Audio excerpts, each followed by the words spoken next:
The armed occupation of a federally owned wildlife outpost in remote Oregon has entered its fourth day. A self-styled right-wing anti-government militia calling itself the Citizens for Constitutional Freedom took over the Malheur National Wildlife Refuge Saturday in support of two ranchers sentenced to prison for setting fires that burned federal land. The Wildlife Refuge is located outside the town of Burns, Oregon, about 300 miles southeast of Portland. Leaders of the occupation include Ammon and Ryan Bundy, the sons of Nevada rancher Cliven Bundy. Cliven Bundy refused to pay decades' worth of cattle grazing fees, prompting a standoff with federal rangers in 2014 in Nevada, during which an armed militia rallied to his support. Cliven Bundy declared victory after the federal government backed down and released cattle they'd seized from him. The Oregon occupation also stems from a fight over public lands in the West. On Monday, the two ranchers whose cause the Bundys have embraced, Dwight Hammond Jr. and his son Stephen, turned themselves over to federal authorities in California for setting a series of fires on federal land, including one allegedly intended to cover up evidence of deer poaching. At a press conference Monday, Ammon Bundy spoke out in defense of the Hammonds.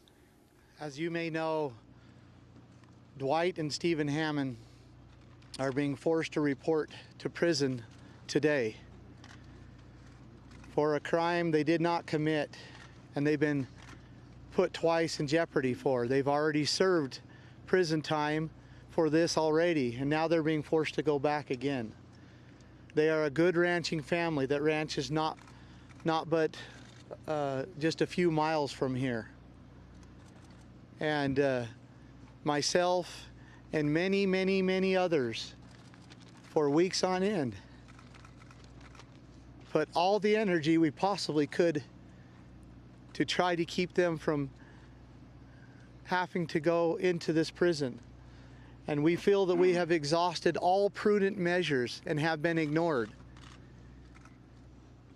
And it has been left to us to decide whether we allow these things to go on or whether we make a stand so they will not happen to other people across this country, so they will not come into our homes and take away our rights, and they will not come into our children's home and take away their rights. That's Ammon Bundy. The Hammonds say he doesn't speak for them. Well, federal authorities have so far made no attempt to break up the armed occupation of the remote wildlife refuge in Oregon. Harney County Sheriff David Ward urged the militia to end its occupation. I want to talk directly to the people at the wildlife refuge. You said you were here to help the citizens of Harney County. That help ended when a peaceful protest became an armed occupation. The Hammonds have turned themselves in. It's time for you to leave our community, go home to your families, and end this peacefully. Thanks for your time. The Oregon occupation comes as a new report by the Southern Poverty Law Center found the number of militias in the United States jumped 37% over the past year.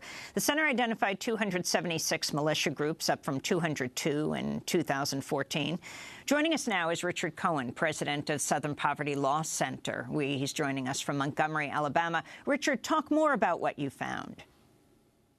Well, you know, Amy, the number of militia groups, the number of extremist anti-government groups has really skyrocketed since Barack Obama took office in 2009. There was a bit of waning between 2011 and 2013, but in the last couple years, we've seen a big increase, particularly in the number of militia groups, as you said, from about 200 to about 275. And this, I think, it can be traced directly to what happened at the Cliven Bundy Ranch that you mentioned in April of 2014. You know, the government was there to collect grazing fees, or really to confiscate Bundy's cattle. Hundreds of, armed militiamen came to his aid and pointed guns at federal people from the Bureau of Land Management. And it really, it was an armed standoff. And very wisely, the federal government backed down. And immediately, not just Cliven Bundy declared victory, but the entire militia movement declared victory. One militiaman who was very well known said, "Courage is contagious." And it really energized the militia movement, and that's what was responsible for the big increase that you referred to, a 37% increase. So talk about Cliven Bundy's sons, Ammon and Ryan, moving from Nevada to eastern Oregon. Well, you know, these are two young men where the apple didn't fall very far from the tree. They seem to be cut from the same cloth as their father. They are true zealots, true fanatics. Ammon is talking about being on a mission from God. And I think they are enjoying their newfound celebrity. This is not the first time that they've ventured across state lines in an effort to supposedly come to the aid of others. They were involved, or people connected with them were involved in another incident in Oregon at a mine where federal regulators were attempting to impose additional restrictions. People connected with the Bundys have been to the Mexican border to stop so-called illegal immigration. And, you know, really, Ammon Bundy, I think, is someone whose own actions energized the movement. What happened shortly before the April 2014 standoff, was he got into a confrontation with some people from the Bureau of Land Management, tried to kick one of their dogs. They couldn't restrain him, and they ended up tasering him. And that was caught on a YouTube video that went viral in the militia movement and was responsible as much as anything for drawing hundreds of people to the Bundy cause.